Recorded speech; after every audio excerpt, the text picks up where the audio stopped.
สบายดีบรรดาท่านที่เคารพนับถือและฮักแพงทั้งหลาย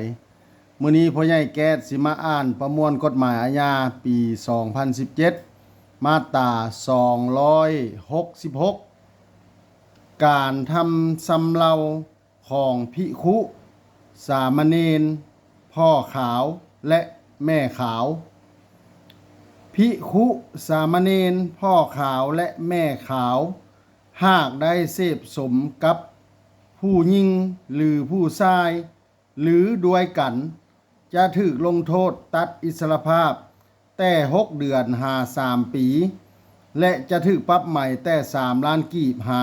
10 ล้านกีบผู้หญิงหรือผู้ชาย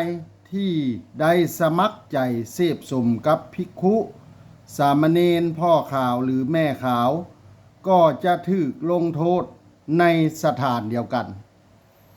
ถ้าถึกใจให้กดไลค์กดแชร์กดติดตามพ่อใหญ่แก๊สเด้อถ้าอยากให้พ่อใหญ่แก๊สอ่านกฎหมายหยังมาตราใดให้คอมเมนต์มาเด้อขอขอบใจ